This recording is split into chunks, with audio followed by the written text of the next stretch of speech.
ان الحمد لله نحمده ونستعينه ونستغفره ونعوذ بالله من شرور انفسنا ومن سيئات اعمالنا من يهده الله فلا مضل له ومن يضلله فلا هادي له واشهد ان لا اله الا الله وحده لا شريك له واشهد ان محمدا عبده ورسوله اما بعد فان خير الحديث كتاب الله وخير الهدي هدي محمد صلى الله عليه وسلم وشر الأمور محدثاتها وكل محدثة بدعة وكل بدعة ضلالة وكل ضلالة في النار.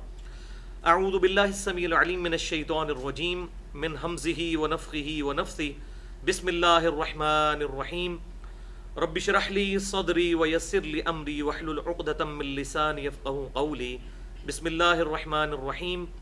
ان الله وملائكته يصلون على النبي يا ايها الذين امنوا صلوا عليه وسلموا تسليما. اللهم صل على محمد وعلى ال محمد كما صليت على ابراهيم وعلى ال ابراهيم انك حميد مجيد. اللهم بارك على محمد وعلى ال محمد كما باركت على ابراهيم وعلى ال ابراهيم انك حميد مجيد. الحمدللہ آج 16 اگست 2014 کو ہفتے کے دن قرآن کلاس نمبر 138 میں ہم انشاءاللہ تعالی سورۃ التوبہ کی آیت نمبر 60 کے کانٹیکسٹ میں دین اسلام کے ایک اہم ترین رکن کو ان ڈیٹیل انشاءاللہ ڈسکس کریں گے، اور یہ دین اسلام کی بنیادوں میں سے ایک بنیاد اور اہم ترین فرائض میں سے ایک فرض ہے، اور وہ ہے زکوٰۃ. بھائیو، چونکہ سورۃ التوبہ کی آیت نمبر 60 میں اللہ تعالیٰ نے زکوٰۃ کے 8 مصارف کا بیان کیا ہے، لہٰذا میں نے یہ ارادہ کیا کہ ہم زکوٰۃ کے حوالے سے تفصیلی گفتگو کریں، تاکہ اس سے ریلیٹڈ جتنے احکام و مسائل ہیں وہ ویڈیو بک کی فارم میں ہمارے پاس ریکارڈنگ کی شکل میں موجود ہوں، اور یہ انشاءاللہ تعالی ہمارے لیے زکوٰۃ کے ٹاپک پہ ایک ایسٹ بن جائے گا انشاءاللہ تعالی. بھائیو، اگر زکوٰۃ کے ٹاپک پہ ہم قرآن پاک سے ہی ڈسکشن شروع کر دیں تو شاید 5 سے 10 گھنٹے ریکوائرڈ ہوں زکوٰۃ کے ٹاپک کو، صدقہ اور خیرات کی اہمیت کو ایڈریس کرنے کے لیے. قرآن پاک میں درجنوں مقامات پر اللہ تعالیٰ نے اپنی راہ میں خرچ کرنے کے اعتبار سے آیات نازل فرمائیں، اور مومنین کی بنیادی نشانیوں میں سے اس کو نشانی قرار دیا. اب وہ ساری آیات کا احاطہ کرنا تو بڑا مشکل ہے. میں کوشش کروں گا کہ انشاءاللہ تعالیٰ اس حوالے سے بہت ان ڈیٹیل گفتگو نہ ہو، لیکن اتنی کم گفتگو بھی نہ ہو کہ اس زکوٰۃ کے ٹاپک کا حق ادا نہ ہو. لہٰذا اس حوالے سے قرآن پاک سے 8 مقامات سے کراس ریفرنس کے طور پر آیات میں نے سلیکٹ کی ہیں، جس حوالے سے ایک ریفرنس پیج آپ کو مل چکا ہے. انشاءاللہ اسی حوالے سے گفتگو کو آگے لے کر چلیں گے. ہماری زکوٰۃ سے متعلق یہ ایکسکلوسو گفتگو انشاءاللہ ہماری ویب سائٹ اہلسنتپاک.com پر، ہمارے یوٹیوب کے چینل انجینئر محمد علی مرزا اور tune.pk کا چینل انجینئر محمد علی مرزا کے تھرو اپلوڈ ہوگی، اور اس گفتگو کا عنوان ہوگا مسئلہ نمبر 95، زکوٰۃ و صدقہ کی فرضیت و اہمیت اور اس کے صحیح احکام و مسائل. مسئلہ نمبر 95، زکوٰۃ و صدقہ کی فرضیت و اہمیت اور اس کے صحیح احکام و مسائل. ہماری یہ گفتگو انشاءاللہ 2 سٹنگز میں مکمل ہوگی. آج اس کا پہلا حصہ ڈسکس کریں گے، مسئلہ نمبر 95A، اور انشاءاللہ اگلی کلاس کے اندر 95B ڈسکس ہوگا. پہلی نشست میں ہم انشاءاللہ زکوٰۃ کی جو فرضیت اور اہمیت اور اس کے فضائل جو ہیں قرآن اور صحیح الاسناد حدیث کی روشنی میں اس کو ڈسکس کریں گے، اور دوسری نشست کے اندر اس کے جتنے فقہی احکام و مسائل ہیں آج کے دور کے اعتبار سے 17 علمی پوائنٹس میں نے اس حوالے سے کلیکٹ کیے ہیں، وہ انشاءاللہ ہم اگلی دفعہ ڈسکس کریں گے.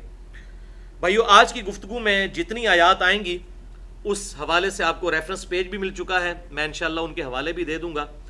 اس کے علاوہ جتنی احادیث آئیں گی انشاءاللہ میں ان کے مکمل ریفرنسز دوں گا، اور ان میں سے جو کریٹیکل احادیث ہوں گی ان کے نمبرز انشاءاللہ تعالی بیروت علماء حرمین اور دارالسلام کی انٹرنیشنل نمبرنگ کے مطابق دوں گا، جس کے مطابق عربی کتب شائع ہوتی ہیں اور مکتبۃ الشاملہ اور باقی عربی سافٹ ویئرز اس کے مطابق بنائے جاتے ہیں۔ پھر بھی اگر کسی کی کوئی کیوری ہو تو لیکچر کے اینڈ پہ مجھ سے سوال کر سکتا ہے، یا بعد میں بھی میرا ای میل ایڈریس ہے mirza_95@yahoo.com، اس پہ mirza_95@yahoo.com پہ بھی ای میل کر کے جواب موصول کیا جا سکتا ہے۔ بھائیو، عربی زبان میں عربی ڈکشنری القاموس کے مطابق الزکاہ، اس کو وقف کر کے پڑھیں گے، اردو میں ہم کہتے ہیں زکوٰۃ، وہ تا گول ہوتی ہے، عربی میں جب اس کو وقف کیا جاتا ہے تو وہ ہا بن جاتی ہے۔ الزکاہ، عربی ڈکشنری القاموس کے مطابق الزکاہ کہتے ہیں پاک کرنے کو،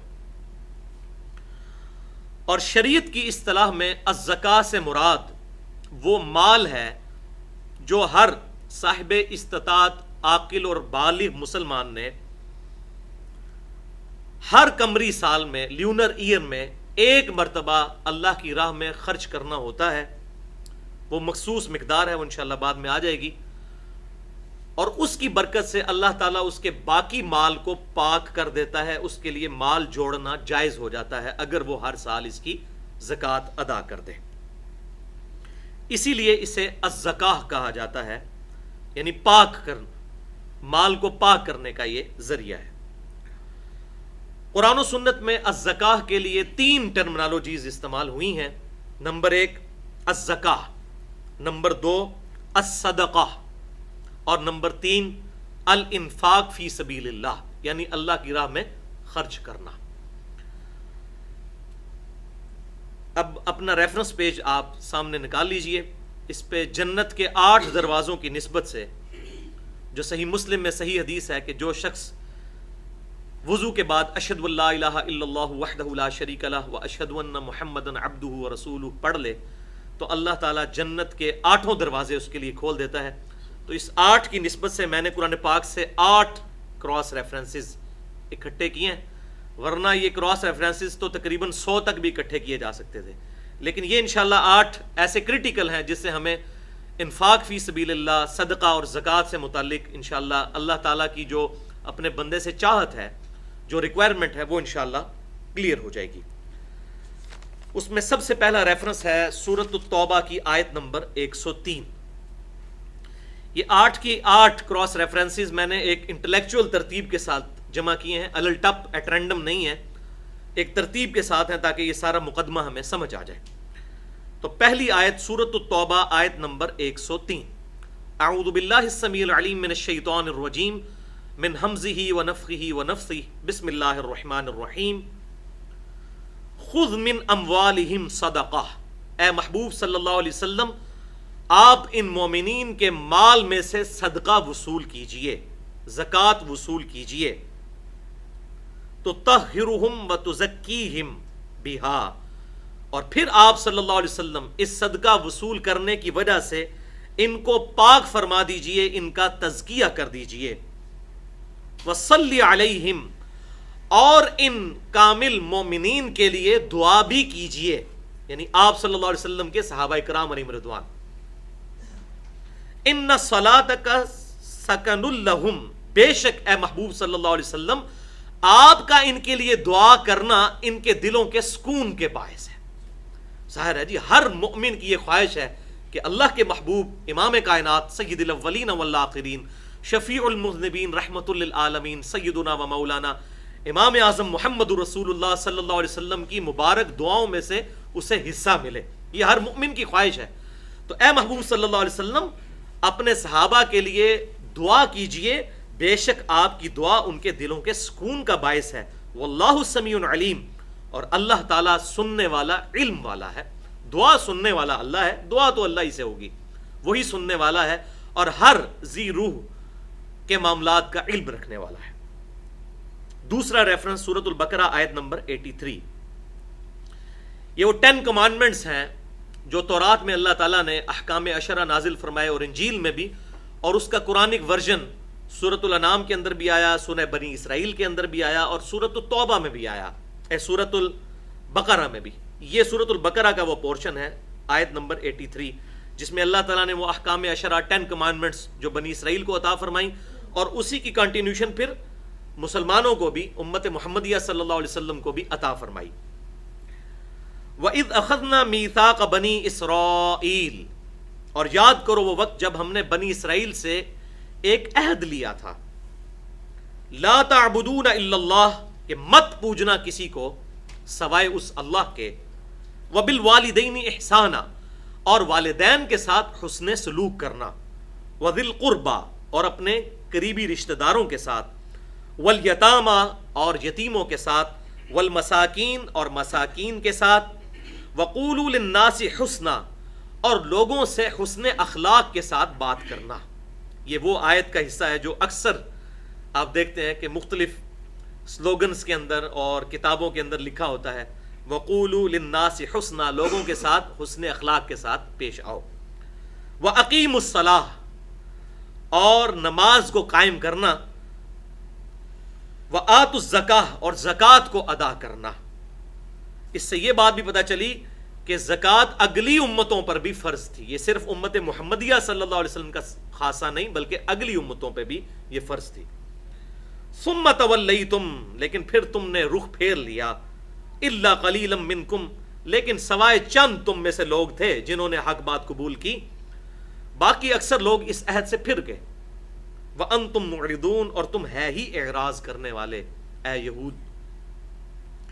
اچھا، ان آیات سے یہ بات بھی پتہ چلی اس آیت سے کہ یہ اکثر جو علماء کی طرف سے بات کی جاتی ہے کہ جی مکی آیات کے اندر جو زکوٰۃ کا ذکر آیا اس سے مراد تزکیہ نفس ہے، زکوٰۃ نہیں ہے، کیونکہ زکوٰۃ مدینے میں فرض ہوئی تھی. یہ آپ اکثر سنتے ہوں گے کہ جی مکی دور کے اندر زکوٰۃ فرض نہیں تھی، زکوٰۃ تو مدینے میں تھی، لہٰذا جو مکی قرآن کے اندر زکوٰۃ کی آیات ہیں اس سے مراد تزکیہ نفس ہے. تو یہ بات بالکل غلط ہے. کیوں؟ یہ شریعت محمدیہ صلی اللہ علیہ وسلم شریعت موسوی کی ہی کنٹینیوشن ہے، لہٰذا مکی دور کے اندر بھی جہاں جہاں زکوٰۃ کا ذکر آیا اس سے مراد یہی زکوٰۃ ہے مال کی. اگرچہ اس وقت فرض نہیں ہوئی تھی، صرف انفاق فی سبیل اللہ کی ترغیب دلائی گئی تھی. پورا سسٹم تو مدینے میں آ کے ہوا، لیکن مسلمانوں کو یہ بات پتا تھی کہ زکوٰۃ یعنی اللہ کے لیے مال کو خرچ کرنا تاکہ باقی مال کو پاک کیا جائے، اللہ کی راہ میں انفاق فی سبیل اللہ کرنا، یہ اگلی امتوں پر بھی ضروری تھا. زکوٰۃ کے حوالے سے اللہ تعالیٰ نے وہ پرٹیکولر اس کو طے فرما دیا کہ اتنے % دی جائے گی. ریفرنس نمبر تھی سورۃ البقرہ آیت نمبر 261. مثل الذین ينفقون اموالهم فی سبیل اللہ، مثال ان لوگوں کی جو کہ اللہ کی راہ میں خرچ کرتے ہیں اپنے مال کو، کمثل حبہ، وہ ایک دانے کی مثل ہے، انبتت 7 سنابل فی کل سنبلۃ 100 حبہ، اس دانے کی مثل ہے اللہ کی راہ میں ان کا مال خرچ کرنا کہ جس میں سے 7 بالیں نکلیں. 7 سنابل، 7 بالیں ایک دانے میں سے نکلیں جب وہ زمین سے پودا نکلے. فی کل سنبلۃ 100 حبہ، اور ہر بالی کے اندر 100 دانے ہوں، یعنی 700 گنا ثواب بڑھ گیا. اور یہاں تک بات نہیں رکی، واللہ یضاعف لمن یشاء، اور اللہ تعالیٰ جس کے لیے چاہے اس سے بھی بڑھا دے. یعنی وہ مال اللہ تعالیٰ کے ڈیوائن بینک میں سٹور ہو جاتا ہے جو تم اللہ کی راہ میں خرچ کرتے ہو. اللہ تعالیٰ اس ایک دانے کو بھی 7 بالیں اس میں سے نکال کے ہر بالی میں سے 100 دانے 700 گنا تک بڑھا دیتا ہے. اور اگر کسی کی نیت اس سے بھی زیادہ اچھی ہو تو اس کے لیے اس سے بھی زیادہ بڑھا دیتا ہے. اللہ اکبر. واللہ واسع علیم، اور اللہ تعالیٰ وسعت والا، علم والا ہے. اللہ کے خزانوں میں وسعت ہے. اللہ تعالیٰ کے لیے کوئی پرابلم نہیں ہے کسی کے ثواب کو کروڑوں گنا بھی بڑھا دے، اس کی شان میں کوئی کمی نہیں آ سکتی. اسی کانٹیکسٹ میں صحیح بخاری اور مسلم کی ایک متفق علیہ حدیث ہے کہ امام کائنات صلی اللہ علیہ وسلم نے ارشاد فرمایا کہ اگر کوئی شخص اللہ تعالیٰ کی راہ میں ایک لقمہ بھی خیرات کر دے تو اللہ تعالیٰ اپنا دایاں ہاتھ آگے بڑھا کر، جیسا کہ اس کی شان کے لائق ہے، اس لقمے کو ریسیو کرتا ہے، قبول کرتا ہے، پھر اس کی پرورش کرتا ہے جیسا کہ تم میں سے کوئی گھوڑے کے بچے کی پرورش کرتا ہے. اور اس ایک لقمے کو اللہ تعالیٰ ایسا پالتا ہے کہ وہ احد پہاڑ کے برابر ہو جاتا ہے. دیکھیں ایک لقمہ خرچ کیا اور بخاری مسلم کے الفاظ, اللہ تعالیٰ اس کو پال پال کے احد پہاڑ جتنا کر دیتا ہے, اور اللہ کے حضور اس کا ثواب پھر اس طرح لکھا جاتا ہے احد پہاڑ کے برابر. اللہ اکبر, یہ ہے اللہ تعالیٰ وسعت والا ہے الحمدللہ. چوتھا ریفرنس بھی سورۃ البقرہ آیت نمبر 276 اور 277, بڑی اہم آیات ہے. یمحق اللہ الربا, اللہ تعالیٰ گھٹاتا ہے مٹاتا ہے سود کو. وَيُرْبِ الصَّدَقَاتِ, اور بڑھاتا ہے پرورش کرتا ہے اللہ کی راہ میں خرچ کیے ہوئے مال الصدقہ کی.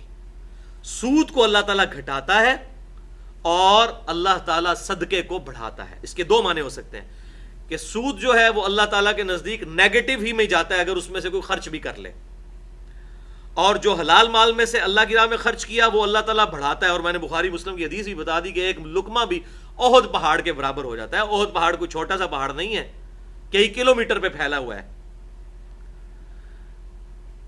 تو جو سود ہے وہ اللہ تعالیٰ گھٹاتا ہے اور صدقے کو بڑھاتا ہے. اور دوسرا معنی اس کا یہ ہوا کہ سودی نظام کے خاتمے کے لیے صدقات کا نظام قائم کرنا ضروری ہے.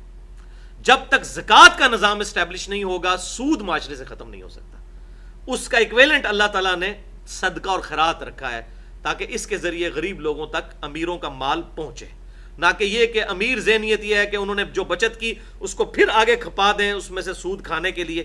یہ ایک امیرانہ ذہن ہے, جبکہ مؤمن کا یہ ذہن ہے کہ وہ مال میں سے صدقہ اور خیرات کرتا رہتا ہے اور اللہ تعالیٰ اسی مال میں ایسی برکت کر دیتا ہے. ظاہر ہے جی, دیکھیں ایک شخص کے پاس اس کی بچت میں سپوز 1,00,000 روپیہ پڑا ہوا ہے, $1,00,000 پڑا ہوا ہے, اور اس کے بیوی بچوں کو کوئی ایسی بیماری نہیں لگی جو لا علاج ہے, ورنہ تو کینسر کے مریض کے اوپر لاکھوں روپے لگ جاتے ہیں. تو اللہ تعالیٰ اس کی بچت کر رہا ہے. اس کے اگینسٹ ایک بندے کی کروڑوں کی کمائی ہے, لیکن اس کے بیوی بچوں میں سے کسی کو ایسی بیماری لاحق ہو گئی ہے کہ اس کے لاکھوں روپے کے ٹیکے اور ادویات مہینے میں نکل جاتی ہیں, تو نیٹ اس کی کیا بچت, ٹینشن الگ سے. تو یہ بھی ہمیں دیکھنا چاہیے کہ اللہ تعالیٰ پیرلل میں اس صدقہ اور خیرات کرنے کی برکت سے کتنا کچھ انسان کو عطا فرماتا ہے, اس کی مصیبت اور پریشانیاں دور ہوتی ہیں, اور یہی صدقے کی برکت ہے. اسی لیے جامعہ ترمذی میں وہ صحیح حدیث ہے کہ جب بچہ پیدا ہو تو 7ویں دن اس کی طرف سے, لڑکے کی طرف سے 2 بکرے صدقہ کرو اور لڑکی کی طرف سے 1 کرو. بے شک بچے کی جان گروی ہوتی ہے اس صدقے کے عوض. جب اس سے وہ صدقہ دیا جاتا ہے تو اللہ تعالیٰ اس کی مصیبتیں اس کی وجہ سے دور کر دیتا ہے. تو یہی اللہ تبارک و تعالیٰ نے ایک ذریعہ بنایا. تو بے شک اللہ تعالیٰ سود کو گھٹاتا ہے اور صدقات کو بڑھاتا ہے. واللہ لا يحب کل کفار اثیم, اور اللہ تعالیٰ ہر ناشکرے اور گناہگار شخص سے محبت نہیں کرتا. ناشکرا اور گناہگار, ناشکرا وہی ہے کہ اللہ نے دیا اور اللہ کی راہ میں خرچ نہیں کرتا, اور گناہگار وہ کہ جو منیمم ڈیٹم لائن ہے زکوٰۃ وہ بھی ادا نہیں کرتا. ورنہ آپ کو یہ حیرانگی ہوگی کہ جیسے فرض نماز کی 17 رکعتیں ہیں نا, 2 فجر کی, 4 ظہر, 4 عصر, 3 مغرب, 4 عشاء, یہی ہے نا فرض, یہ منیمم ڈیٹم لیول ہے. اسی طریقے سے زکوٰۃ کا بھی منیمم ڈیٹم لیول جو ہے وہ 2.5% ہے, یا عشر ہے زمین کے کیس میں, یا اور باقی کیسز میں انشاءاللہ بعد میں بتا دوں گا. یہ منیمم ڈیٹم لیول ہے, ہونا تو یہ چاہیے. بخاری اور مسلم کی متفق علیہ حدیث ہے, نبی صلی اللہ علیہ وسلم نے حضرت ابو ذر غفاری رضی اللہ تعالیٰ عنہ کو مخاطب کر کے فرمایا کہ اے ابو ذر غفاری, دیکھ رہے ہو سامنے احد پہاڑ, اگر یہ سونے کا بھرا ہوا ہو تو میں کبھی بھی 3 دن سے زیادہ نہیں گزارنے دوں گا کہ سب کا سب اللہ کی راہ میں خرچ کر دوں. اور یہی وجہ ہے کہ آپ صلی اللہ علیہ وسلم پر کبھی یہ نوبت نہیں آئی کہ آپ زکوٰۃ ادا کریں. آپ کبھی صاحب نصاب ہوئے ہی نہیں ہیں, اللہ کی راہ میں خرچ کر دیا کرتے. تو یہ منیمم لیول ہے زکوٰۃ, ورنہ میکسیمم لیول اچیو کرنا چاہیے. جیسے کہ ہم سنت موقدہ اور باقی نوافل کا نماز کے ساتھ اہتمام کرتے ہیں, اسی طریقے سے زکوٰۃ کے ساتھ بھی ان چیزوں کا اہتمام ہے الحمدللہ. ان الذین آمنوا وعملوا الصالحات, بے شک وہ لوگ جو کہ ایمان لے کر آئے اور نیک اعمال انہوں نے کیے, وَأَقَامُوا الصَّلَاةَ, اور پھر نماز کو قائم کیا, وَآتَوُا الزَّكَاةَ, اور انہوں نے زکوٰۃ بھی ادا کی, لَهُمْ أَجْرُهُمْ عِنْدَ رَبِّهِمْ, ان کا اجر ان کے رب کے حضور پکا ہو گیا. اچھا, آپ کو حیرانگی ہوگی کہ پورے قرآن میں جہاں جہاں نماز کا ذکر آئے گا نا, ساتھ ساتھ زکوٰۃ کا ذکر آئے گا. یہ آپ نے اکثر وَأَقِیمُوا الصَّلَاةَ وَآتُوا الزَّكَاةَ, یہاں بھی دیکھیں, اوپر بنی اسرائیل والے کانٹیکسٹ میں بھی آیا. یعنی یہ کتنا امپورٹنٹ فرض ہے. تو ان کا رب کے ہاں ان کا اجر پکا ہے. ولا خوف علیہم ولا هم يحزنون، اور قیامت والے دن نہ تو ان کو کوئی خوف ہوگا نہ کوئی غم ہوگا. جن کے اندر یہ خوبیاں پائی جاتی ہوں گی کہ ایمان لے کر نیک اعمال کیے انہوں نے ایمان لانے کے بعد، اس کے بعد نماز کو قائم کیا اور اللہ کی راہ میں زکوٰۃ دی. الحمدللہ. اگلا ریفرنس سورہ آل عمران کی آیت نمبر 180 ہے، ریفرنس نمبر 5. وَلَا يَحْسَبَنَّ الَّذِينَ يَبْخَلُونَ بِمَا آتَاهُمُ اللَّهُ مِنْ فَضْلِهِ. بڑی سخت آیت ہے. مت گمان کریں وہ لوگ جو کہ کنجوسی کرتے ہیں اس مال میں سے جو اللہ نے ان کو دیا ہے اپنے فضل سے. ہوا خیر لہم، کہ وہ مال ان کے لیے خیر ثابت ہوگا. کنجوسی کرنے والے یہ سمجھ رہے ہیں کہ جو اللہ کی راہ میں خرچ نہیں کر رہے وہ مال ان کے لیے خیر ثابت ہوگا جوڑنا. بل ہوا شر لہم، بلکہ وہ ان کے لیے تو شر ثابت ہوگا. وَلِعَوْذُ بِاللَّهِ. سَيُطَوَّقُونَ مَا بَخِلُوا بِهِ يَوْمَ الْقِيَامَةِ، اس مال کا توق بنا کر ہم ان کے گلے میں ڈال دیں گے قیامت کے دن. وَلِعَوْذُ بِاللَّهِ تَعَالَى. وَلِلَّهِ مِيرَاثُ السَّمَاوَاتِ وَالْأَرْضِ، اور اللہ ہی کی ملکیت ہے جو کچھ زمینوں اور آسمان میں ہے. اگر اللہ نے تمہیں مال دیا ہے تو اصل مالک تو وہ ہے، جب چاہے وہ چھین سکتا ہے. تو یہ مال تمہارے گلے میں توق بنا کر قیامت والے دن ڈالا جائے گا. واللہ بما تعملون خبیر، اور اللہ تعالی خوب واقف ہے تمہارے اعمال سے. اس میں دھمکی ہے، جو کچھ کر رہے ہو اللہ تعالیٰ دیکھ رہا ہے، اس کے علم میں. سورۃ التوبہ کی آیت نمبر 55 میں یہاں تک آئے گا کہ اللہ تعالیٰ فرماتا ہے کہ اے محبوب صلی اللہ علیہ وسلم، ان منافقین کو ہم نے جو مال اور اولاد دی ہے تو آپ ان کے بارے میں کسی وہم میں مبتلا نہ ہو. ہم تو چاہتے ہیں اسی مال اور اولاد کے ذریعے انہیں دنیا کی زندگی میں عذاب دیں. سورۃ التوبہ آیت نمبر 55 گھر جا کے پڑھ لیجئے گا. یعنی مال اور اولاد کے ذریعے دنیا کی زندگی میں اللہ تعالیٰ فرما رہا ہے ہم انہیں عذاب دیں گے. اور عذاب ہوتا ہے. بڑے بڑے سیٹ امیر لوگ اولاد کو انہوں نے سونے کے نوالے کھلائے ہوتے ہیں، اور الٹیمیٹلی پتہ چلتا ہے، آپ بھی اکثر دیکھتے ہیں خبریں آتی رہتی ہیں کہ جی بیٹے نے باپ کو گولی مار کے تو جائیداد کے اوپر قبضہ کر لیا. یہ اکثر سننے کو ملتا ہے. تو اللہ تعالیٰ سورۃ التوبہ آیت نمبر 55 میں فرماتا ہے کہ ان کا مال اور اولاد یہ ہم نے دنیا میں ذریعہ بنا دیا ہے ان کے لیے عذاب کا. ذرا الفاظ دیکھیں، عذاب. اللہ تعالیٰ چاہے تو اس کو عذاب بنا سکتے ہیں، وہی مال عذاب بن جائے. یہ اغوا برائے تاوان جو ہے یہ مال ہی عذاب بنا ہوا ہے نا جی. 1 کروڑ روپیہ دیں اور اٹھا لیں، یہ عذاب کا ذریعہ بن جاتا ہے. اور پھر یہ لوگ مالدار لوگ بےچارے آسانی کے ساتھ پھر بھی نہیں سکتے معاشرے کے اندر، اور بعض کو مال ملا ہوتا ہے اس مال کو خرچ نہیں کر سکتے. اب پاکستان میں ایک بہت بڑی کمپنی کا مالک ہے، اس کے کئی ہوٹل ہیں، لیکن اس کا معدہ کام نہیں کرتا صحیح، تو وہ بیچارہ ٹوسٹ ہی کھاتا ہے صبح 2 روکھے اور 2 شام کو. بریانی نہیں کھا سکتا، چاٹ نہیں کھا سکتا. ہم تو الحمدللہ سب کچھ کھا سکتے ہیں. تو رزق جو انسان کے مقدر میں وہی اندر جانا ہے. اگر کوئی سمجھتا ہے کہ میرے پاس اتنا مال ہے تو وہ نوٹ کھا تو نہیں سکتا. ایون اگر مال بھی سامنے آ جائے، اگر معدہ ہی کام نہ کرے تو زمین و آسمان کی ساری مخلوقات مل کے ایک انسان کا معدہ نہیں ٹھیک کر سکتی. اور یہ بھی میڈیکلی یاد رکھیے گا، اگر معدہ خراب ہو جائے نا کسی کا، یہ کبھی ٹھیک نہیں ہوتا. پھر معدے کے السر کا یہی ہے کہ احتیاط ہی کرتے جائیں کھانے پینے میں، معدہ ریکوری نہیں کرتا. وَلِعَوْذُ بِاللَّهِ تَعَالَى. ریفرنس نمبر 6 سورۃ التوبہ آیت نمبر 35، 34 اور 35. انتہائی سخت آیات. اس پہ میرا 94 منٹ کا لیکچر مسئلہ نمبر 51 بھی ریکارڈ ہے. فتنہ مال، دنیا پرستی کا انجام اور اس کا علاج. بہت سخت آیات ہے. یا ایھا الذین آمنوا ان کثیرا من الاحبار والرہبان، اے ایمان والو بے شک اکثریت علماء کی اور اللہ والے لوگوں کی. احبار کہتے ہیں ان علماء کو جو علم کی گہرائی میں ہو، اور راہب وہ اللہ والے جنہوں نے دنیا سب کچھ چھوڑ دی. راہب کا لفظ بھی یہود و نصارہ میں استعمال ہوتا تھا. جوگی اور صوفی ٹائپ لوگ، مسٹسزم کو فالو کرنے والے. اللہ تعالیٰ فرماتا ہے اکثر علماء اور یہ سو کالڈ اللہ والے لوگوں کی ایسی ہے، لَيَأْكُلُونَ أَمْوَالَ النَّاسِ بِالْبَاطِلِ، کہ وہ ضرور لوگوں کا مال ہڑپ کرتے ہیں باطل طریقے سے. اور ہمارا ملک اس کی نمائندہ مثال ہے کہ آستانے قائم کیے ہوئے ہیں، خانقاہیں بنائی ہوئی ہیں، چندوں کا ذریعہ ہے، نذرانے قبول کرتے ہیں، اے سی والی گاڑیوں میں بیٹھتے ہیں، اور پھر ظاہر چمڑی بھی سفید ہو جاتی ہے جب آپ کے گھر میں بھی اے سی، گاڑی میں بھی اے سی. مسجد میں آ کے نماز پڑھنا اپنی توہین سمجھتے ہیں اور اپنی خانقاہیں علادہ بنا کے بیٹھ جاتے ہیں.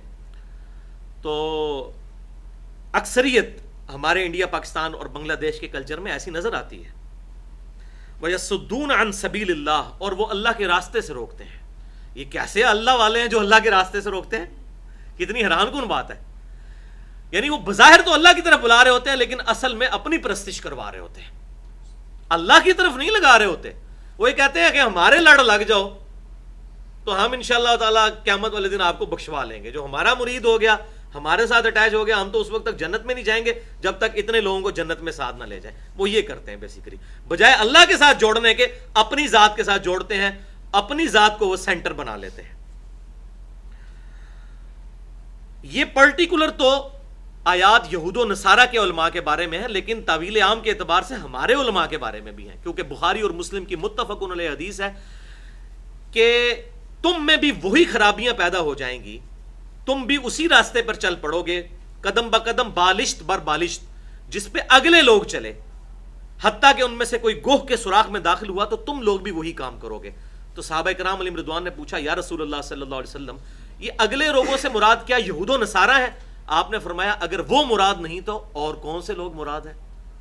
تو اب اس کو اس کے ساتھ جوڑ لیجئے کہ یہی چیز قرآن پاک میں اللہ تعالیٰ نے اگلی امتوں کی تباہی کے جو اسباب بتائے وہ اس امت کو خبردار کیا کہ اسی طریقے سے تباہی کے اسباب پیدا ہوتے ہیں امتوں میں. والذین یکنزون الذهب والفضہ، وہ لوگ جو کہ خزانہ بناتے ہیں، کنز بناتے ہیں، جوڑ کر رکھتے ہیں سونا اور چاندی. اس وقت یہی کرنسی ہوتی تھی. جو سونے کی کرنسی ہے کوائنز وہ دینار ہوتے تھے، اور چاندی کی جو کرنسی ہے وہ کوائنز جو ہیں وہ درہم ہوتے تھے. وَلَا يُنْفِقُونَهَا فِي سَبِيلِ اللَّهِ، اور اس سونا اور چاندی میں سے اللہ کی راہ میں خرچ نہیں کرتے. فَبَشِّرْهُمْ بِعَذَابٍ أَلِيمٍ، اے محبوب صلی اللہ علیہ وسلم انہیں بشارت دے دیجئے دردناک عذاب کی. ذرا ٹونٹ دیکھیں، تانا دیکھیں، بشارت دیں ان کو، خوشخبری سنائیں دردناک عذاب کی ان کو جو یہ مال و دولت جوڑتے ہیں. وَلِعَاذُ بِاللَّهِ تعالی.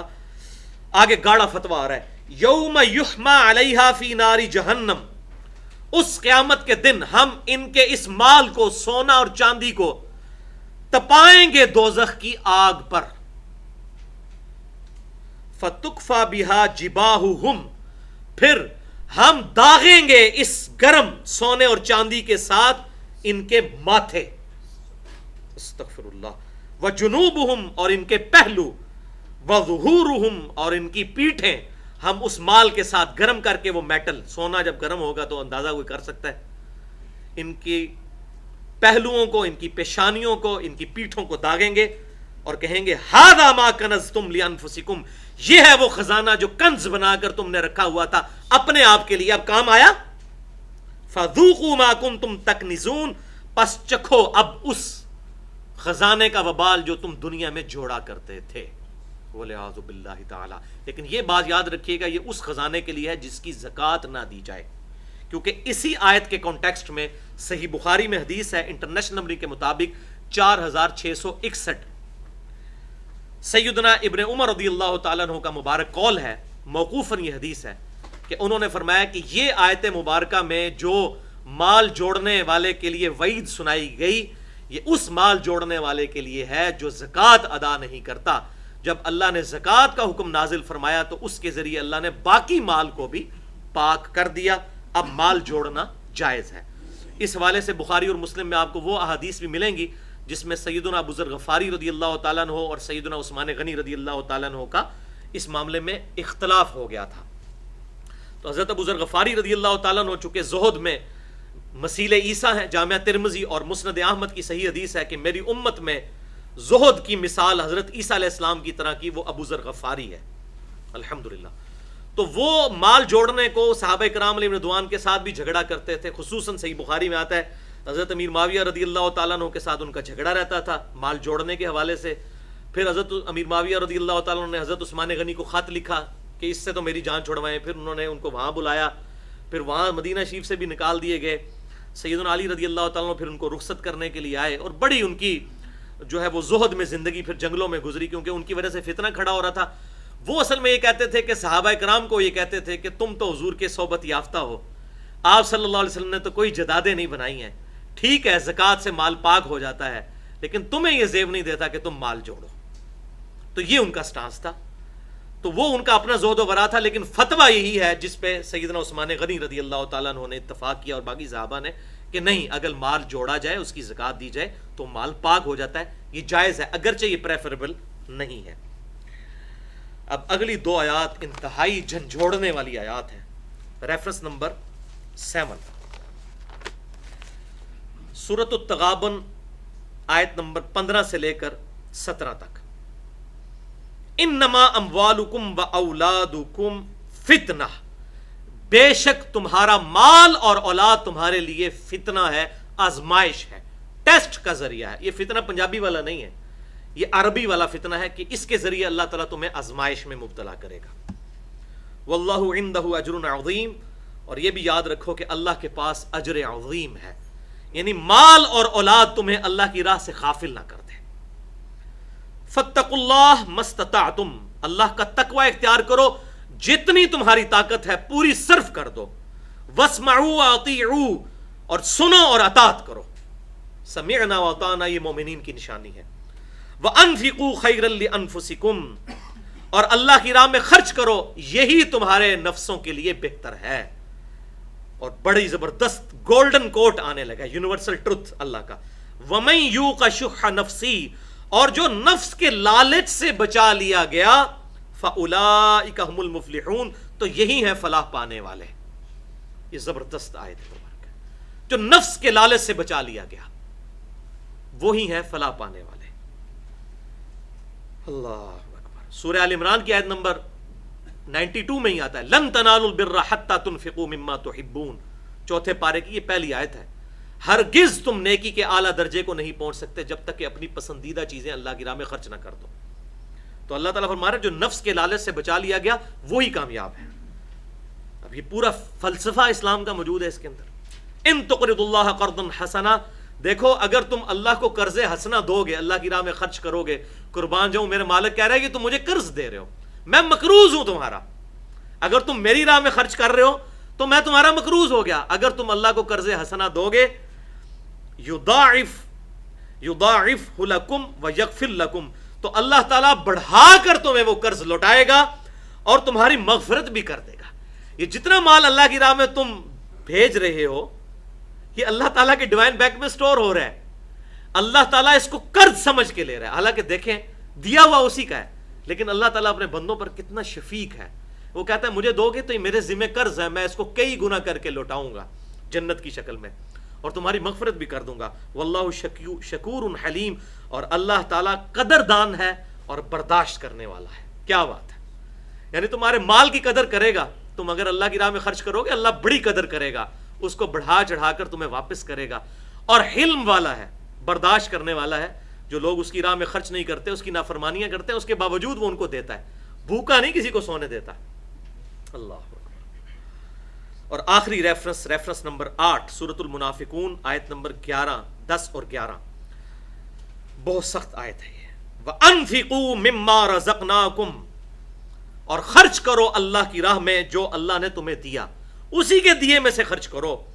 من قبل ان یأتی احدکم الموت، یہاں تک کہ تم میں سے کسی کو موت آ جائے.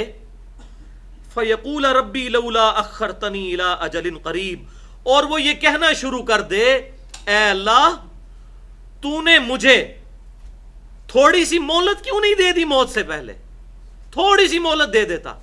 دیکھیں کتنی سخت آیت ہے، تھوڑی سی مہلت مجھے دے دیتا ہے اللہ تو. اللہ اکبر.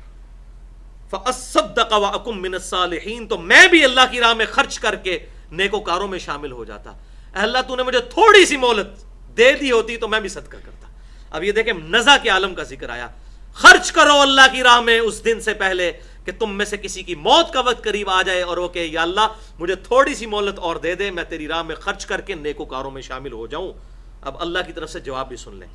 وَلَن يُؤَخِّرَ اللَّهُ نَفْسًا إِذَا جَاءَ أَجَلُهَا، یاد رکھو اللہ تعالیٰ ہرگز کسی جان کو مہلت نہیں دے گا جبکہ اس کی موت کا وقت آ گیا. ایک سیکنڈ نہ آگے نہ پیچھے، ہرگز.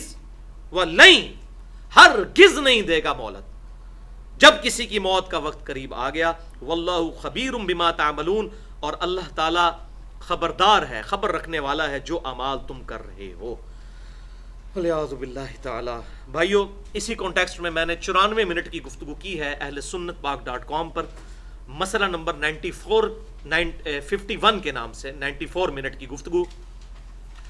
رزق حرام کی مذمت، فتنہ مال، دنیا پرستی کا انجام اور اس کا علاج، جو میں یہ کہتا ہوں کہ میرا خود سب سے بیسٹ لیکچر ہے جو مجھے خود پسند ہے الحمدللہ. وہ موقع ملے تو اس حوالے سے فتنہ مال اور دنیا پرستی کے انجام اور اس کے علاج کے حوالے سے اس میں نے کراس ریفرنس کے طور پر 10 آیات قرآن پاک سے پیش کی ہیں اور 17 صحیح الاسناد احادیث، جن میں سے 15 بخاری اور مسلم سے ہیں اور ایک المستدرک للحاکم سے اور ایک جامعہ ترمذی سے. اور اس میں نے یہ ثابت کیا ہے کہ منافقت کا علاج ہی انفاق فی سبیل اللہ ہے. یہ آپ سمجھ لیں، نفاق کہتے ہیں دو رخی کو، منافقت عربی میں، ایمان جس کا کنوکشن والا نہیں ہوتا. نفاق کا علاج ہے انفاق، ایک الف پہلے لگانی ہے. نفاق کا علاج ہے انفاق، کہ اللہ کی راہ میں مال خرچ کر دو. اسی سے تو محبت ہے جس کی وجہ سے اللہ تعالیٰ کو رسپانس نہیں کر سکتے. سارا فتنہ اسی کے گرد گھومتا ہے. انفاق، نفاق کا علاج انفاق فی سبیل اللہ. چونکہ آج ٹاپک نہیں ہے، زکوٰۃ ٹاپک ہے، لیکن میں وہاں سے کراس ریفرنس کے طور پر انہی آیات کے ساتھ، خصوصاً یہ آخری آیت جو سورۃ المنافقون کی آئی، 5 احادیث میں یہاں پر کوٹ کر دیتا ہوں تاکہ ہمارا ایمان تازہ ہو جائے اس حوالے سے.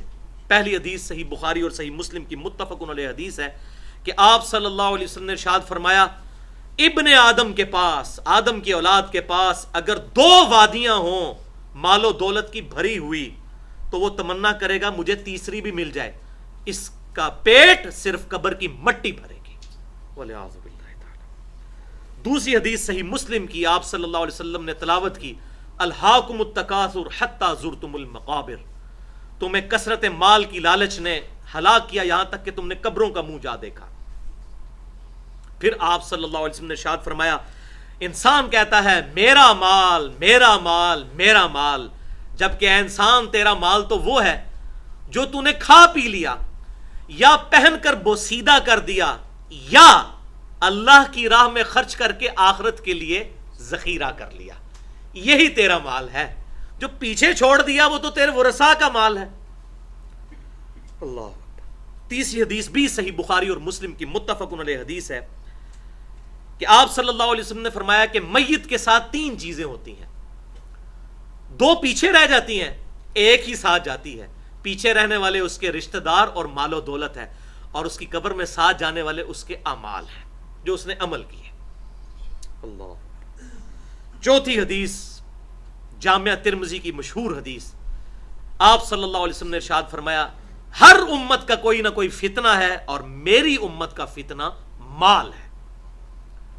اور اسی کانٹیکسٹ میں صحیح بخاری اور صحیح مسلم کی متفق علیہ حدیث ہے کہ آپ صلی اللہ علیہ وسلم نے فرمایا کہ انسان بوڑھا ہو جاتا ہے لیکن 2 چیزیں ہمیشہ اس کی جوان رہتی ہیں، ایک مال کی محبت اور ایک زندہ رہنے کی محبت، دنیا کی خواہشات کی محبت. یہ ہمیشہ جوان رہتی ہیں، انسان بوڑھا ہو جاتا ہے. اور 5ویں حدیث بھی صحیح بخاری اور صحیح مسلم کی متفق علیہ حدیث ہے.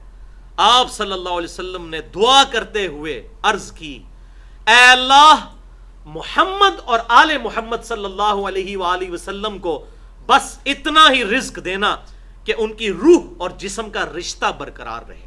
بس ڈیٹم لیول پہ ایگزسٹنس کے لیے جتنی روٹی اور مال چاہیے اتنا ہی دینا، اس سے بڑھ کر نہ دینا. یہی وجہ ہے کہ آپ صلی اللہ علیہ وسلم نے کبھی مال جوڑا نہیں، کبھی آپ صاحب نصاب ہوئے نہیں. اور میں نے بخاری اور مسلم کی حدیث بھی بتائی تھی، ابو ذر غفاری رضی اللہ تعالیٰ عنہ کو آپ نے فرمایا، ابو ذر یہ احد پہاڑ دیکھ رہے ہو، اگر یہ سونے کا بھی بھرا ہوا ہو، 4-5 کلومیٹر پہ پھیلا ہوا پہاڑ، تو تیرے نبی کی یہ خواہش ہے کہ 3 دن نہ گزرنے دے کہ ان میں سے کوئی بھی چیز اپنے پاس نہیں رکھے گا، اللہ کی راہ میں خرچ کر دے گا. اللہ. اب آخر میں جنت کے 8 دروازوں کی نسبت سے 8 آیات ہم نے کنسیڈر کی تھیں، 8 صحیح الاسناد احادیث، اور الحمدللہ یہ ساری کی ساری احادیث صحیح بخاری اور صحیح مسلم سے ہیں، باہر سے کوئی حدیث نہیں. اور بخاری اور مسلم کی صحت کے اوپر امت کا اجماع ہے، اور ان میں سے اکثر متفقن علیہ احادیث ہیں۔ بخاری اور مسلم سے کوئی حدیث باہر نہیں۔ ان 8 حدیثوں میں سے جنت کے 8 دروازوں کی نسبت سے ایک دفعہ دروشی پڑھ لیجئے۔ اللہم صلی علی محمد وعلی آل محمد کما صلیت علی ابراہیم وعلی آل ابراہیم انک حمید مجید۔ اللہم بارک علی محمد وعلی آل محمد کما بارکت علی ابراہیم وعلی آل ابراہیم انک حمید مجید۔ پہلی حدیث مشہور حدیث ہے، صحیح بخاری اور صحیح مسلم کی متفقن علیہ حدیث۔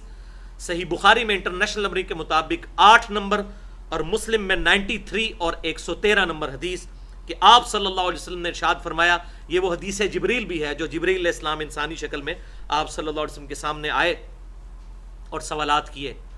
آپ صلی اللہ علیہ وسلم نے ارشاد فرمایا، اسلام کی بنیاد 5 چیزوں پر ہے۔ اسلام کی بنیاد 5 چیزوں پر ہے۔ نمبر 1، اس بات کی گواہی دینا کہ لا الہ الا اللہ وان محمد الرسول اللہ صلی اللہ علیہ وسلم۔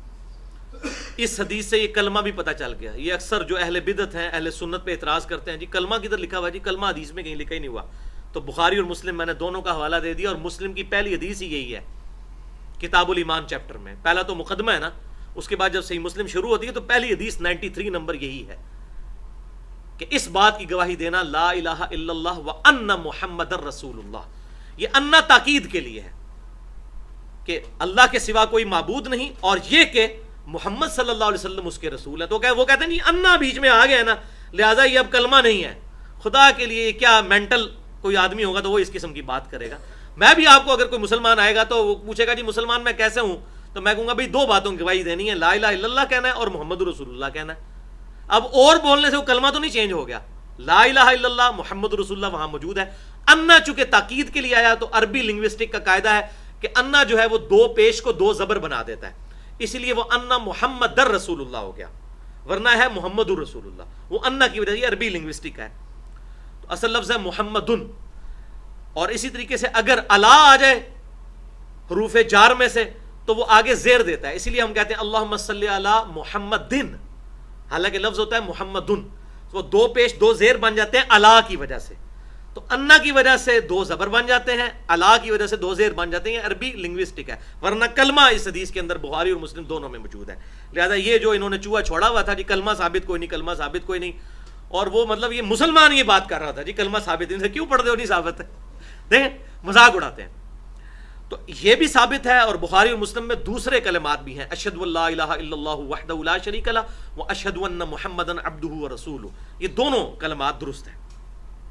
تو فرمایا اسلام کی بنیاد 5 چیزوں پہ ہے۔ نمبر 1 لا الہ الا اللہ محمد رسول اللہ، نمبر 2 نماز قائم کرنا، نمبر 3 زکوٰۃ ادا کرنا، نمبر 4 اگر استطاعت ہو تو اللہ کی راہ میں حج کرنا، اور نمبر 5 رمضان کے روزے رکھنا۔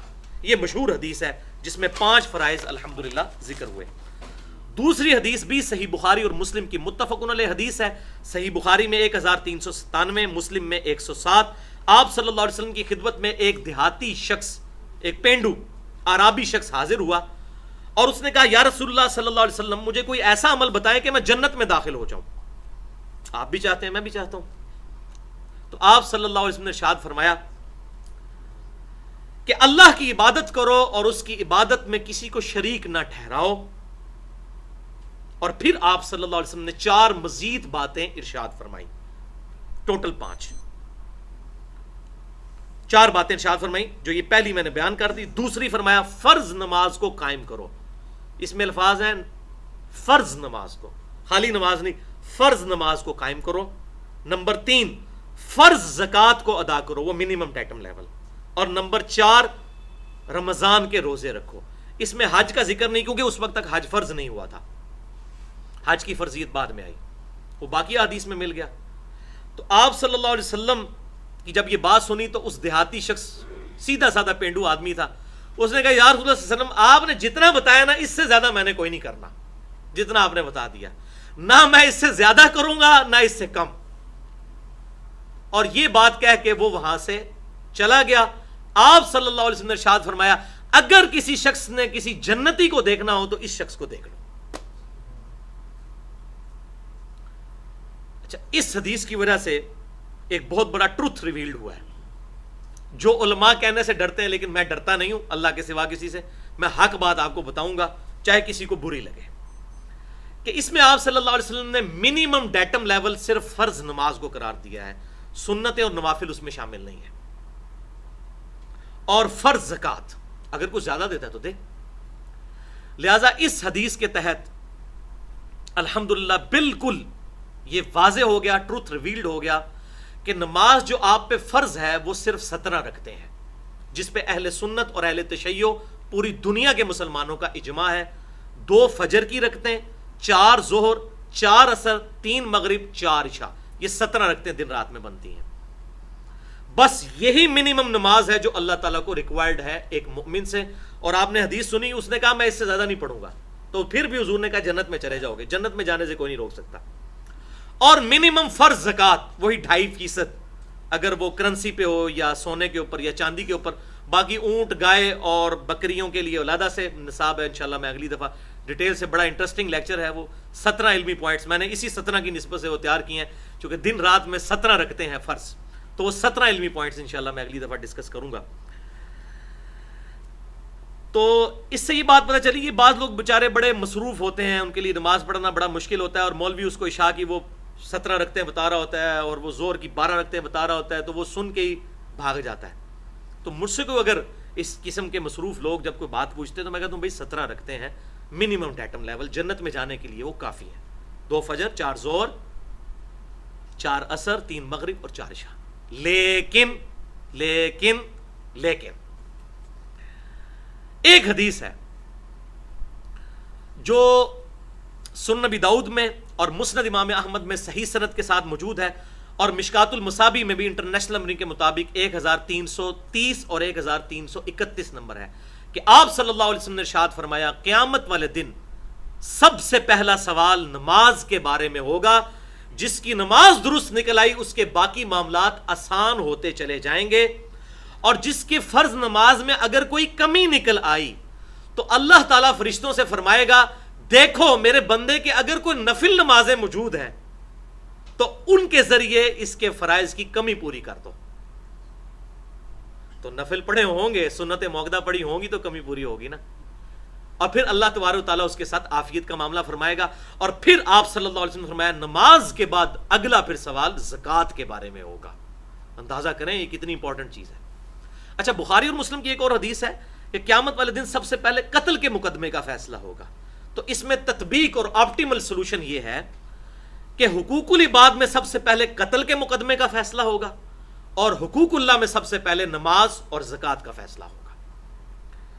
تو اس حدیث کے تحت پتہ چلا کہ نفلی نماز بھی پڑھنی چاہیے، تاکہ اگر ہمارے فرائض میں کہیں کمی ہے تو کون شخص یہ دعویٰ کر سکتا ہے کہ میں بڑے پرفیکٹ فرض پڑھتا ہوں. جتنی بھی ہم کوشش کریں تو کمزوری تو رہ جاتی ہے، بعض اوقات جماعت رہ جاتی ہے، بعض اوقات نماز میں دھیان بڑھ جاتا ہے. تو اس کی کمپنسیشن ہوگی نفلی نمازوں سے. اور وہ بخاری اور مسلم کی متفق علیہ حدیث ہے کہ آپ صلی اللہ علیہ وسلم نے فرمایا جو شخص فرض کے علاوہ 12 رکعتیں پڑھ لے گا اللہ تعالیٰ اسے جنت میں محل عطا فرمائے گا. اور بخاری اور مسلم کی متفق علیہ حدیث ہے کہ آپ صلی اللہ علیہ وسلم یہ 12 رکعتیں کبھی نہیں چھوڑتے تھے.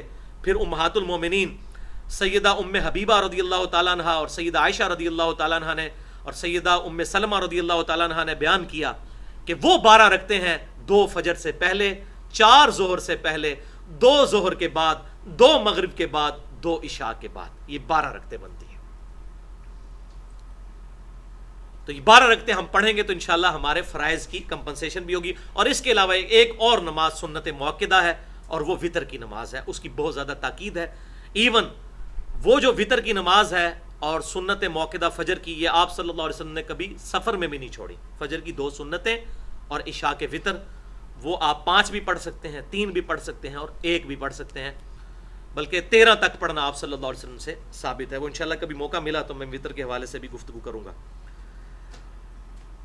تیسری حدیث بھی صحیح بخاری اور مسلم کی متفق علیہ حدیث ہے. بخاری میں 1496، مسلم میں 121، اور اس میں بھی مکمل کلمہ موجود ہے. ایک اور حدیث میں نے پیش کر دی بخاری مسلم کی، اس میں بھی پورا کلمہ ہے کہ آپ صلی اللہ علیہ وسلم نے معاذ ابن جبل رضی اللہ تعالیٰ عنہ کو یمن کا گورنر بنا کر بھیجا تو فرمایا کہ تم اہل کتاب کے پاس جا رہے ہو تو ان کو سب سے پہلے دعوت دینا کہ وہ اس بات کی گواہی دیں لا الہ الا اللہ وان محمد رسول اللہ صلی اللہ علیہ وسلم. اور نمبر 2، اگر وہ اس بات کی گواہی دے دیں تو پھر ان کو بتانا کہ اللہ تعالیٰ نے دن رات میں 5 نمازیں تم پر فرض کی ہیں. اور اگر وہ یہ نمازیں بھی شروع کر دیں، پھر نمبر 3 انہیں یہ بتانا کہ اللہ تعالیٰ نے تم پر صدقہ فرض کیا ہے جو مالداروں سے لے کر غریبوں میں تقسیم کیا جائے گا.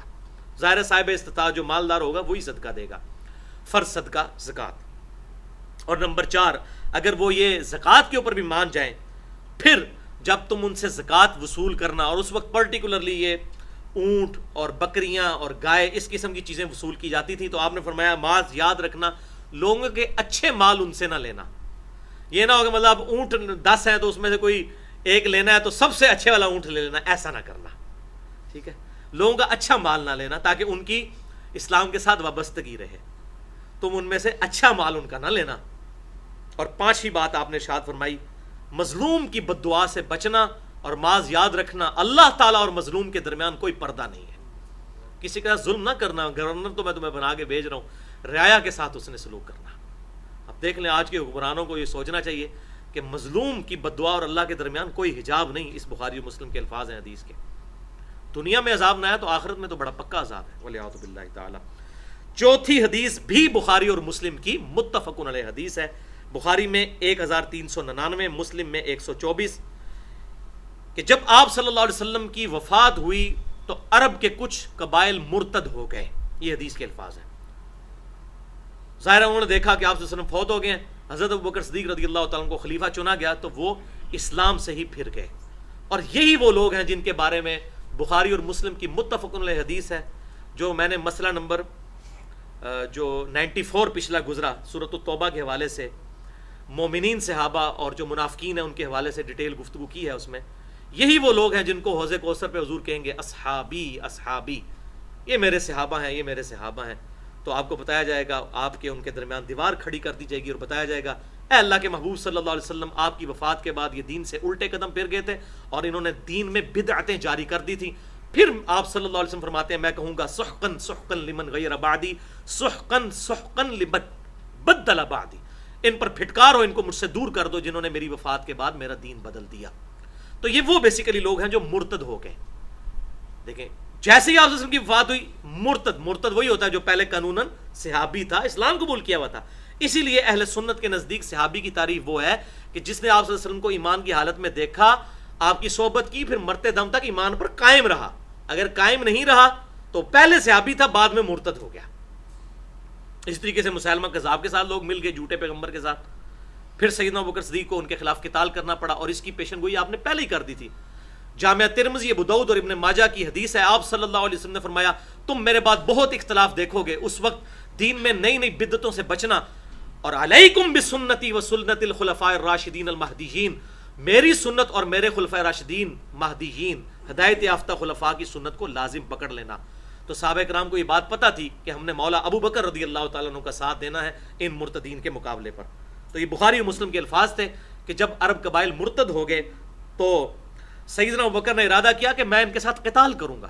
تو سیدنا عمر رضی اللہ تعالیٰ عنہ نے عرض کی اے امیر المومنین آپ کیسے ان کے خلاف قتال کریں گے جبکہ نبی صلی اللہ علیہ وسلم نے ارشاد فرمایا کہ اللہ تعالیٰ نے مجھے قتال سے روک دیا ہے اس شخص کے بارے میں کہ جو لا الہ الا اللہ محمد رسول اللہ صلی اللہ علیہ وسلم کی گواہی دے دے، سوائے یہ کہ حق اسلام سے مراد یہ ہے کہ وہ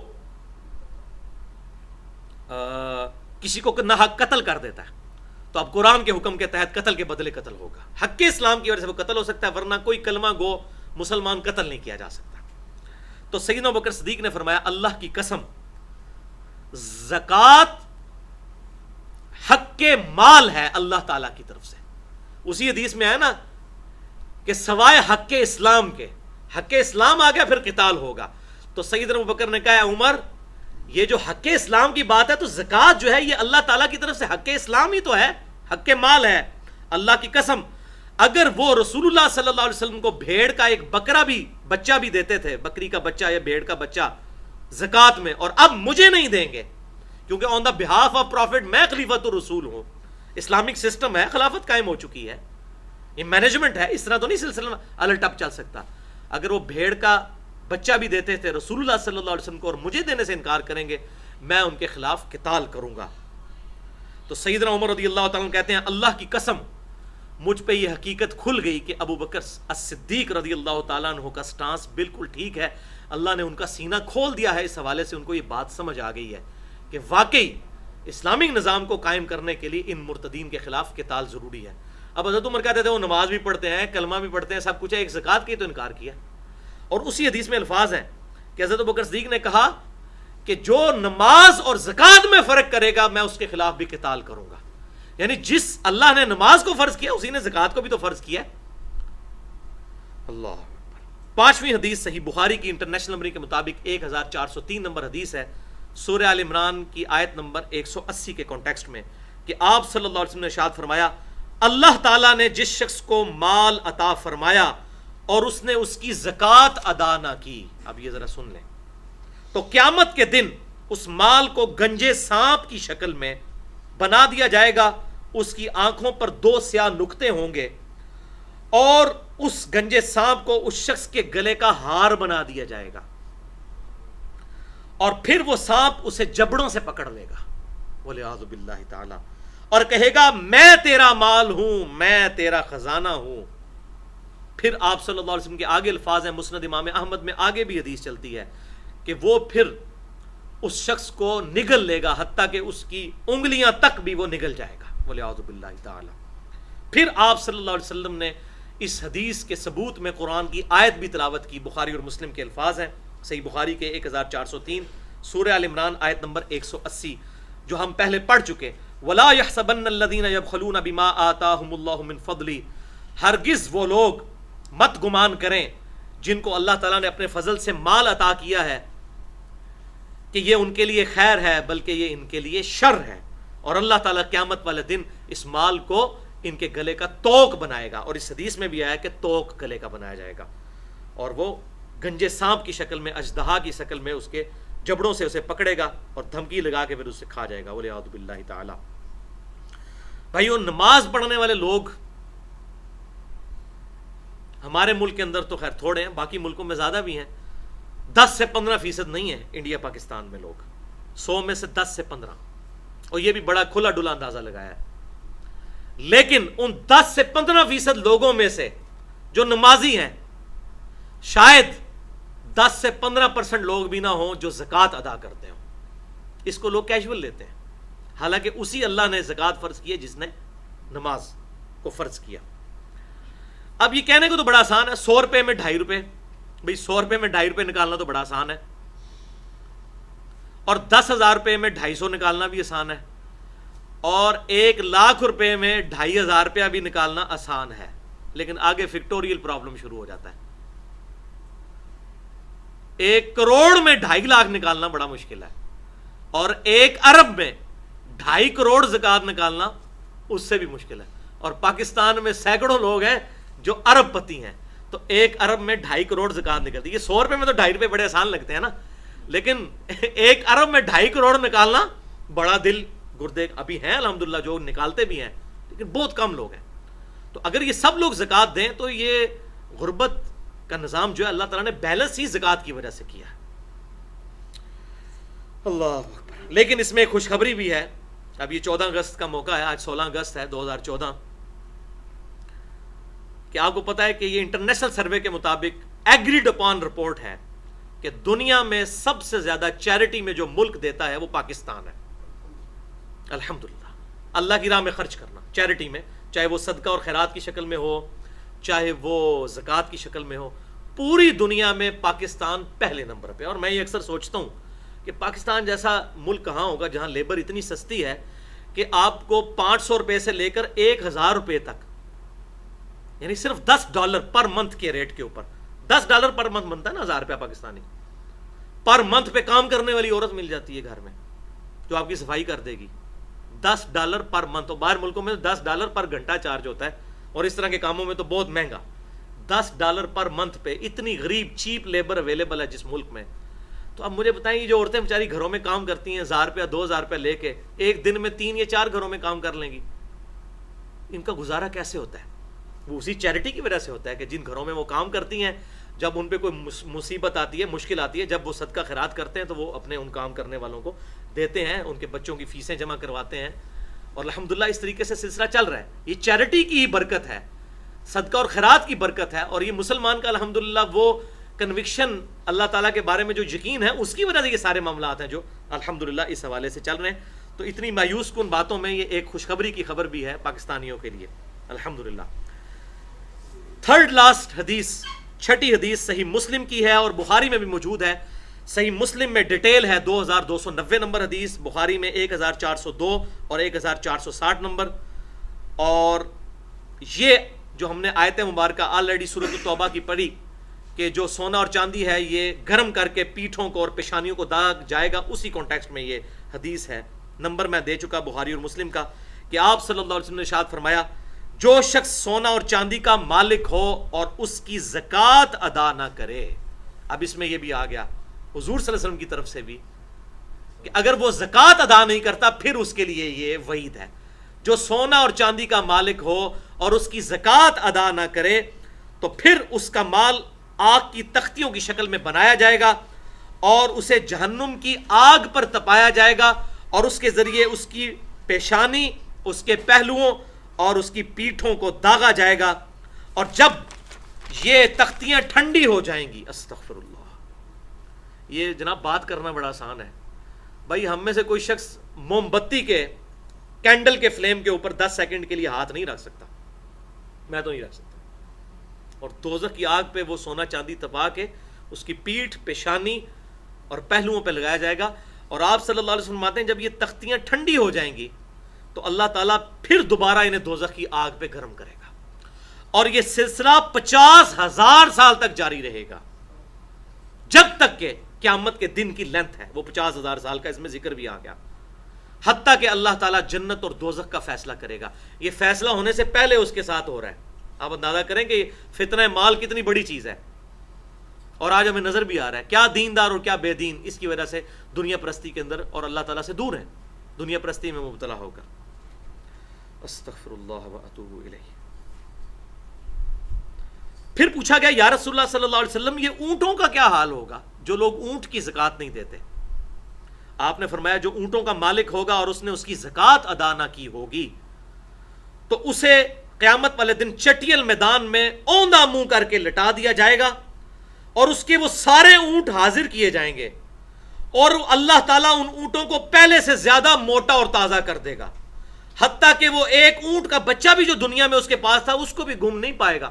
سارے اونٹ حاضر کیے جائیں گے. یہ میں صحیح مسلم پڑھ رہا ہوں بھائی، یہ کوئی تاریخ کی کتاب نہیں پڑھ رہا. 2290 نمبر حدیث. استغفر اللہ.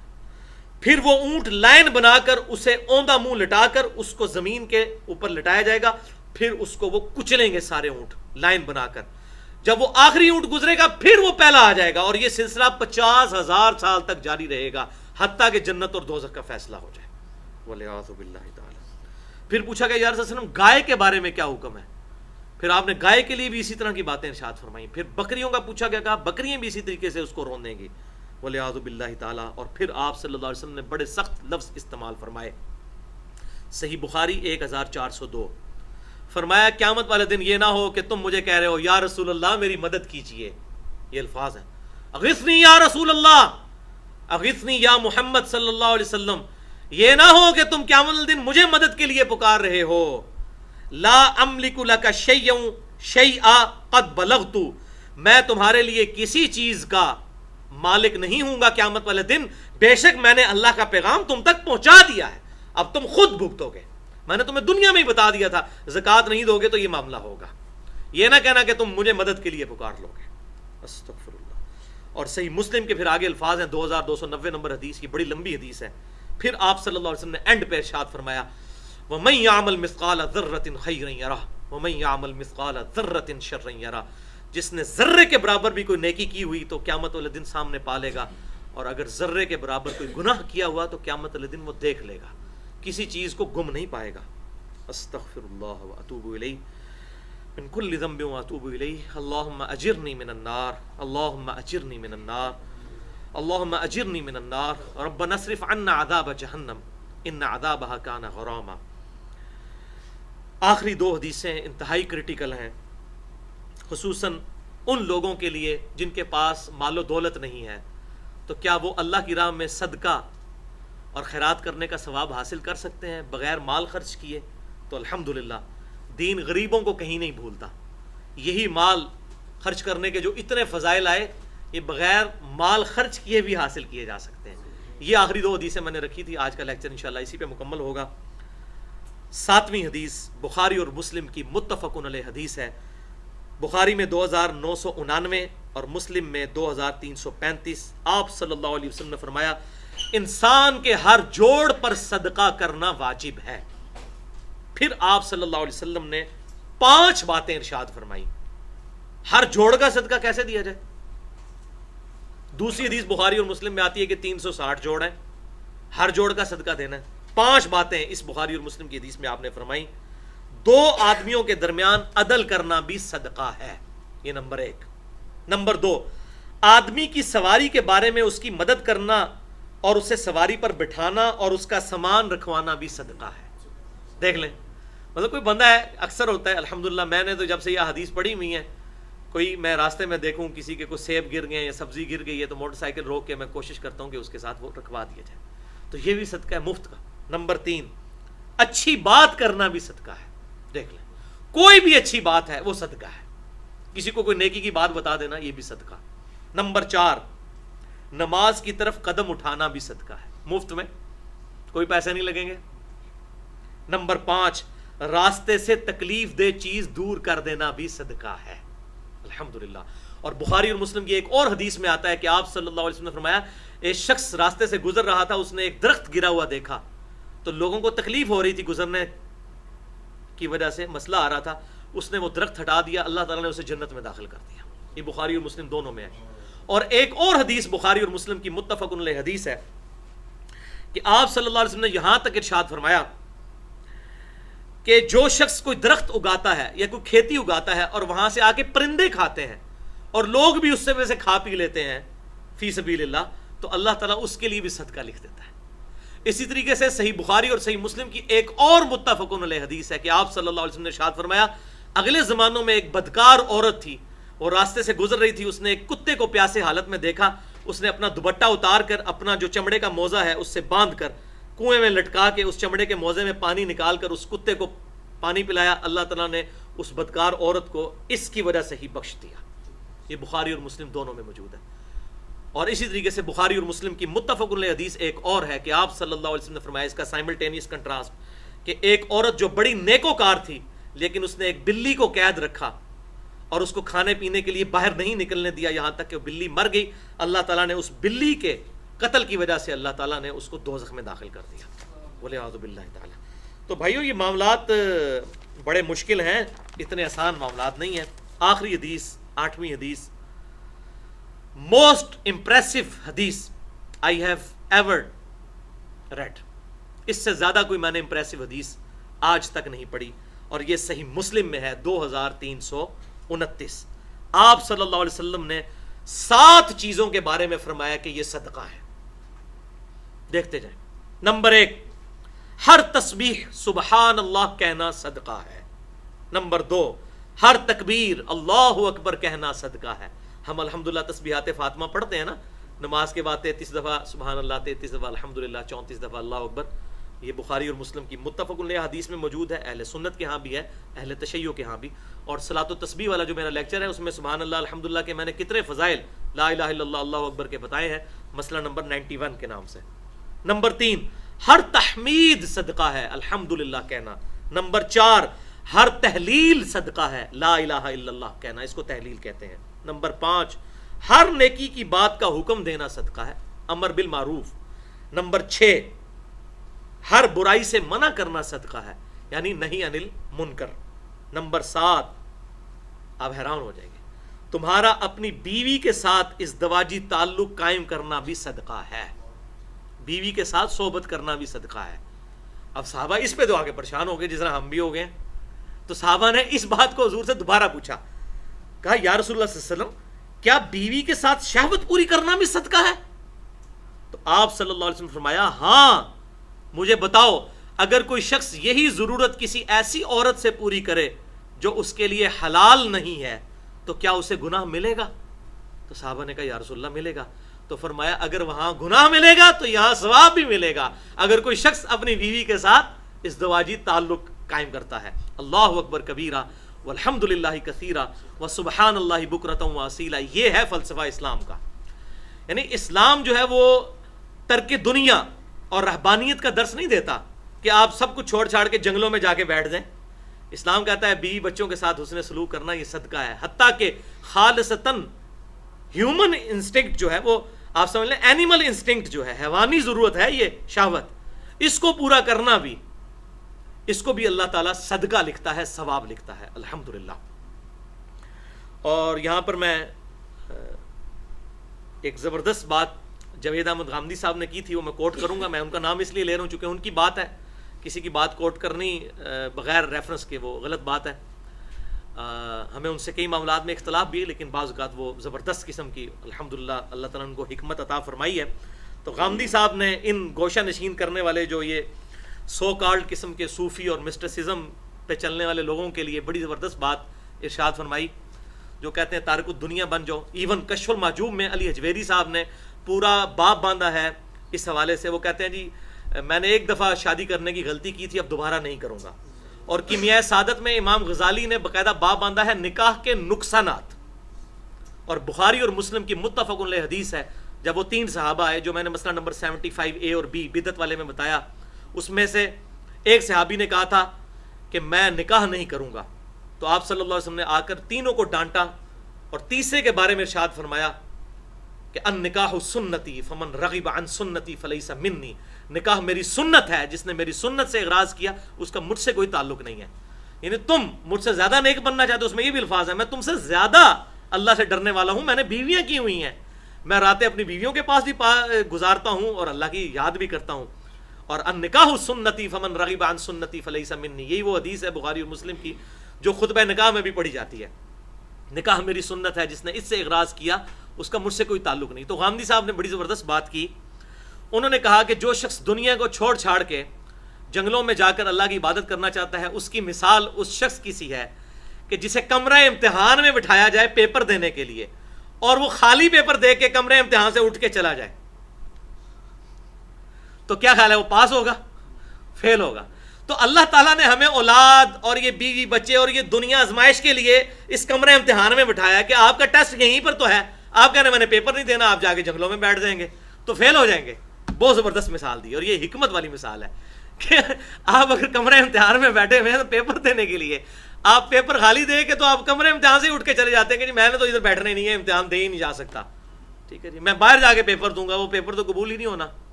اسی طریقے سے اسی دنیا میں اللہ تعالیٰ نے امتحان کے طور پر انسان کے ساتھ یہ معاملات لگائے ہیں, اور اسی وجہ سے آپ صلی اللہ علیہ وسلم نے دنیا میں رہ کر کتاب و سنت کی تعلیمات پر عمل کرنے کی جو ہے ترغیب دی ہے. اسلام مسٹسزم میں بلیو نہیں کرتا, رہبانیت کو نہیں مانتا, گوشہ نشینی کو نہیں مانتا.